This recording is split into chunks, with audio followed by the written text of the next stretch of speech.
Aloha and good afternoon, everyone. I'm Colin Moore, the chair of the School of Communications and the director of the Public Policy Center here at UH Manoa. Thank you so much for joining us. I'm so happy to be here today with our very first panel with an exciting new collaboration between UH and the Hawaii Book and Music Festival.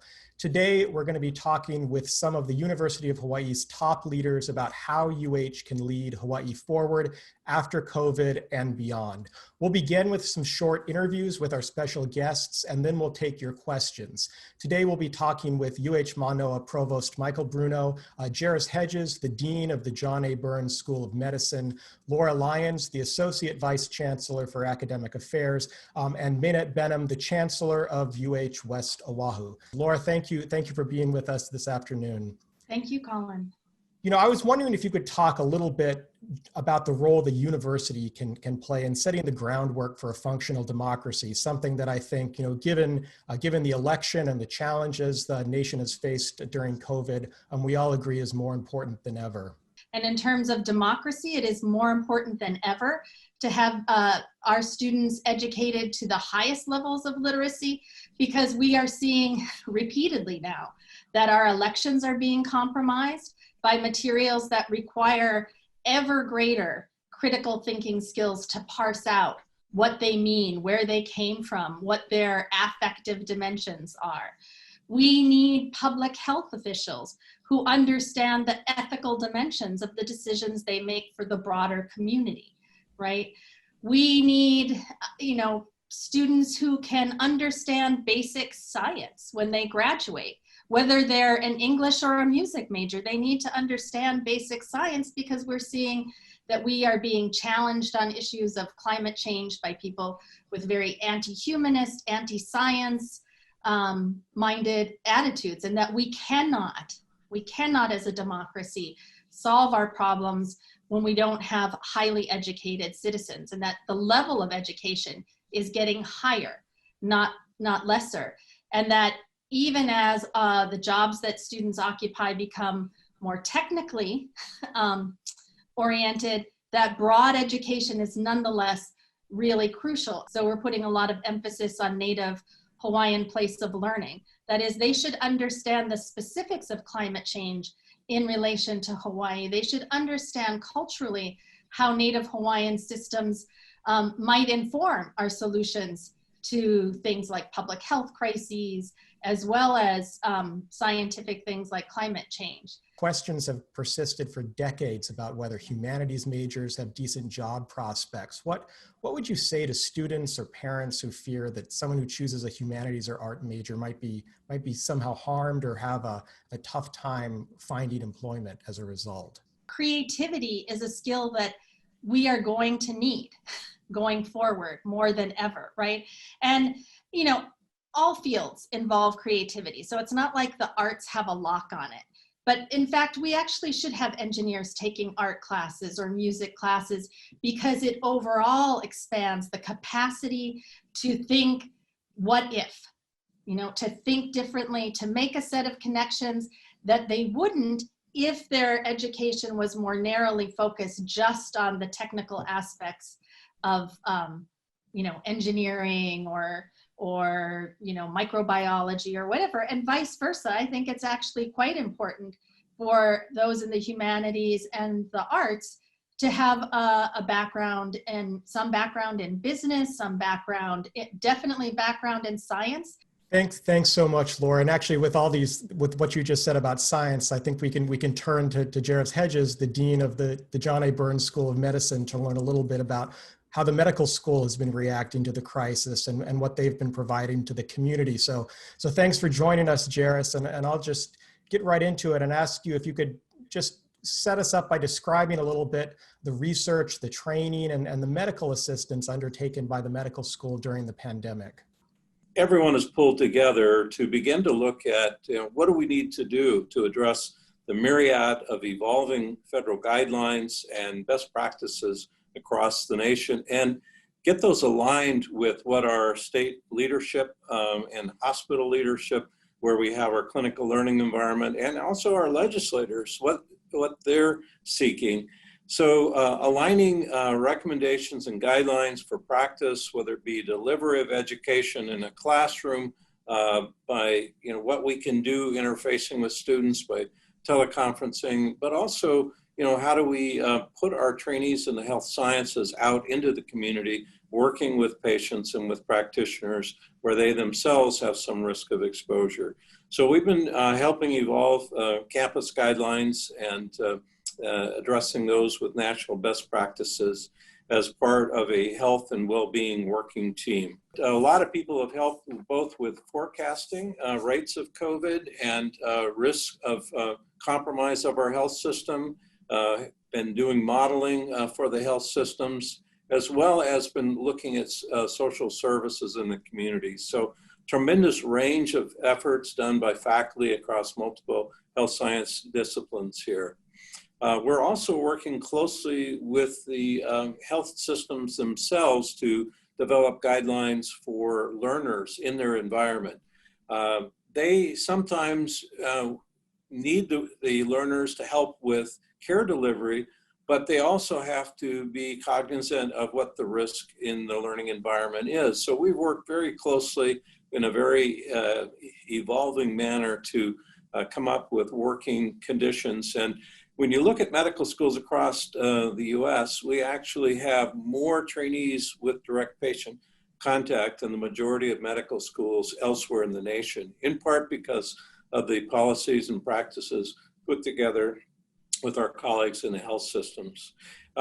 We've also been participating collectively at health sciences, addressing public health policy issues. Some of us have provided input at the national level for guidelines around vaccine distribution when that becomes available in the coming year. We've also had a working group that worked with the Blood Bank of Hawaii and the local health systems around the use of convalescent plasma treatment.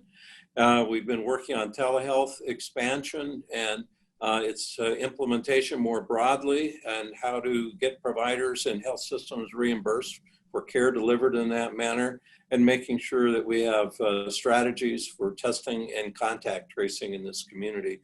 Areas of significant need that you've read a lot about in the media. The research programs are often unsung heroes. Research programs have been bringing federal dollars in through extramural grants. We received a recent supplement to work with our health centers across Hawaii, and it's been very exciting because this will focus on some of the most needy and most vulnerable groups, Native Hawaiian, Pacific Islanders, and Filipino populations that have greater risks for morbidity and mortality from the coronavirus. I mean, at Benham, the Chancellor of UH West Oahu, who we're really thrilled to have with us today. And I wanted to focus our conversation, if I could, on community partnerships, because UH West Oahu has been so involved in the community and focused on the community. What partnerships are working, and what partnerships does UH West Oahu have planned, and how is this important to help us recover from COVID? Well, I'm so happy that you're asking that question about what we call here at UH West Oahu, the scholarship of engagement, that really pivots our efforts here to look at our expertise on our campus, and has us looking into our community in ways that we can truly engage with community members to make a significant difference, to create social justice in the many communities that we serve. We have this historic trust that's embedded in the concepts of kuleana, ohana, and aina that serve to remind us of our responsibilities to our family, community, and the environment. And I know that at UH West Oahu, that is a hallmark of our culture of community engagement, of scholarship of engagement that extends far beyond our classroom, is what the the faculty are doing in our K-12 school systems through early college, through creating articulations, planning and developing pathways for our students from K through 12 to really see higher education as an opportunity, as an accessible opportunity, as an affordable opportunity to bring to their family and their communities the kinds of abundance that's so available through higher education and in this place. Recently, our efforts to link all of our regional businesses to high school students, to academic programs at UH West Oahu, to careers has actually gone viral. And it's being picked up by our P20 program, and it's going to be replicated around the state. Again, bringing together high school students with higher education, with businesses, so that our students are staying here and not going away, and the brain drain is now turned around, and students are finding a way to contribute to the economic health and well-being of their communities. Thank you so much. Thank you, Chancellor Benham. I'll turn now to our last speaker, Provost Michael Bruno of UH Mānoa. And this is, you are one of the top administrators, so you look at the big picture. So I want to ask you a big picture question, which is, how are you and President Lasner looking to position UH for the future and to help Hawaii recover from the COVID pandemic? Chancellor Benham just very eloquently described our kuleana to this place. We can never lose sight of where we are and who we are. We have a unique responsibility. So when I tell my colleagues on the continent that we are at once a premier R1 research university that is also very student-centric and the most community-facing organization that I have ever worked for. And I mean all of those things, and they can be co-located, they can live together in a very powerful, effective way. And in that sense, I think this university system can be an exemplar and an example to really other universities around the world. It's really inspiring for me to see how community-facing we are, and for us to come through this pandemic, for us to remake Hawaii as a more sustainable place with sustainable tourism, sustainable agriculture, sustainable water use, and all the other aspects of the economy that we talk about with high tech and other aspects, the arts, which are so important, as has been mentioned. I think that we are well positioned, and as you know, Colin, we just met. We are working closely with our departments and our units to even more strongly position ourselves to have those beneficial impacts. So thank you. All of what we've laid out in terms of our vision sounds great, but how can we provide that vision in a time of what may end up being a time of fiscal austerity? Maybe we can start with you, Laura, or Dean Hedges. Thank you, Colin.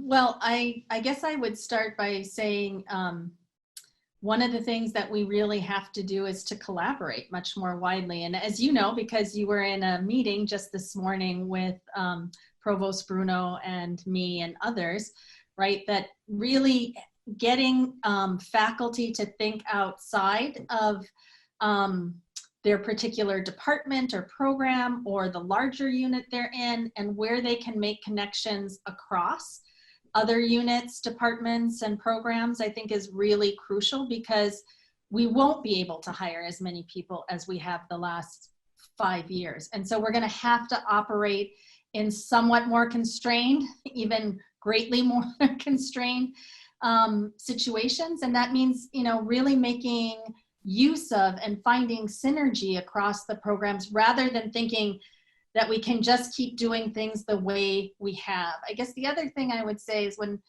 I, have friends who talk to me about, well, why are you thinking about this for my program? It's just such little money, right? And if you cut something else, it would be so much more impactful.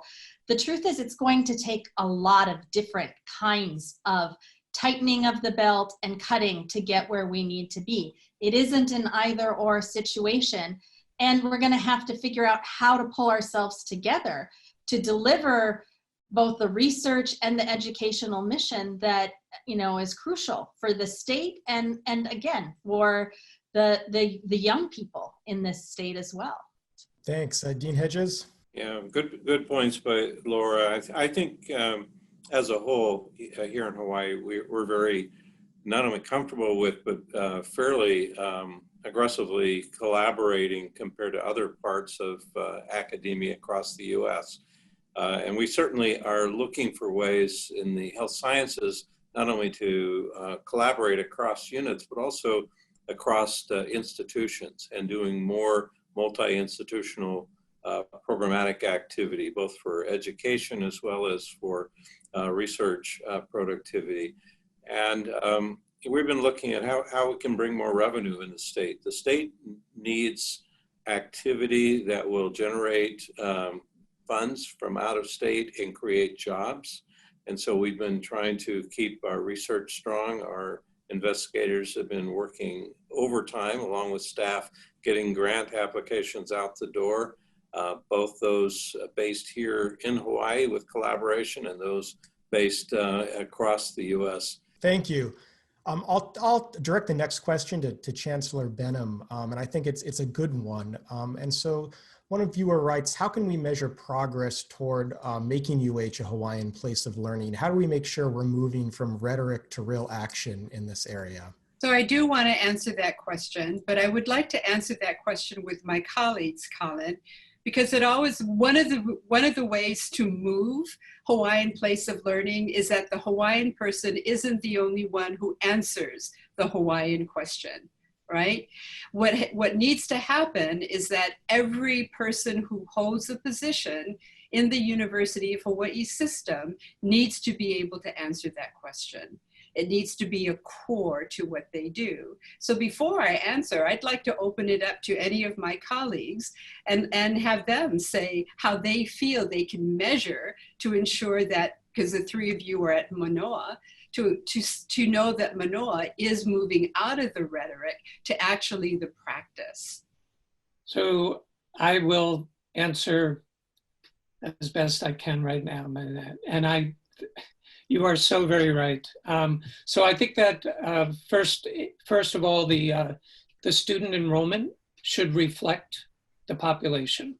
I think that the university, particularly Mānoa, is doing a much better job, and our numbers are strong. Maybe they can get stronger, but they're strong. That is not the case in the terms of our faculty.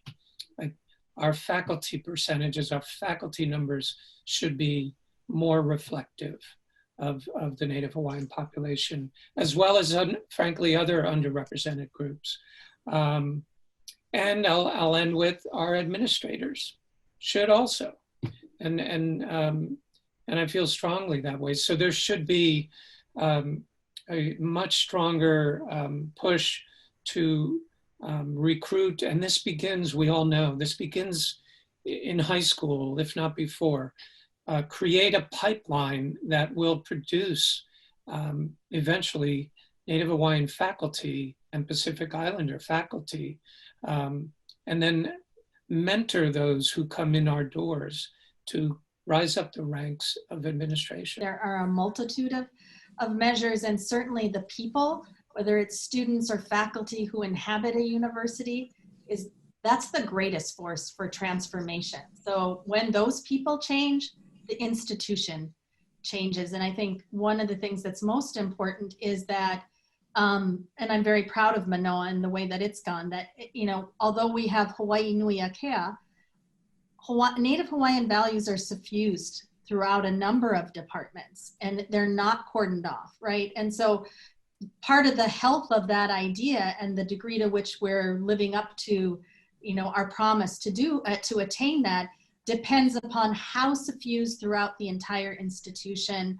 we are in terms of enrollments, faculty, and how those ideas and cultural concepts infuse the curriculum and the research. If you could just talk for a minute about your hope for the University of Hawaii, maybe over the next 5 years, how would you like to see us emerge as a stronger institution 5 years from now? I guess I would say what I want to see in 5 years is, and I think we always have to think longer than 5 years, but in 5 years, I want to see more of the students in this state, in these islands, choose the University of Hawaii. Not because they don't have other options, but because they feel it's the best option for both them and what they want to pursue, and also their community. Because I think too often we've given students in this state and in these islands a sense that to succeed, they have to go away. And that hasn't helped us at all. And so that's what I want to see, is that we have our students staying here in order to serve the communities that they come from and also the communities that they choose to be a part of. So that's what I'd like to see. I'll go really fast, Michael. So I just want to go back to the 3 principles that I had mentioned earlier in terms of kuleana, ohana, and aina as being key principles by which we make decisions moving forward. And finally, my takeaway is that we are strong as a system, not as individual campuses. That our efforts are transformative because we are networking with our community partners, and that we are courageous, I believe. Everyone is courageous as leaders and as educators. So those are the things I would want our community to know about us. I would like to see us prove to ourselves that we can change. I would like our community to begin to get more and more comfortable with change. And in doing that, by doing that, I would like for us to earn the respect and admiration of the community that we serve. I would like us to be even more highly valued out in the community. And with that, with success in that, with earning that trust and respect, I believe what will come along with that is the support that we will continue to need from our legislature, our governor, the public, philanthropists out in the community. We need to earn their trust and their respect, and I think we can do that. Working together, I think we can do that. Thank you all so much for participating in what I think was a really productive conversation this afternoon. And I want to thank our partners at the Hawaii Book and Music Festival for putting this on. And a huge thanks to UH's IT department for managing today's broadcast, which was terrific. These tech problems sometimes arise, and they were there to solve them for us. And thanks to all of you for joining us this afternoon. I hope you learned as much as I did. Aloha.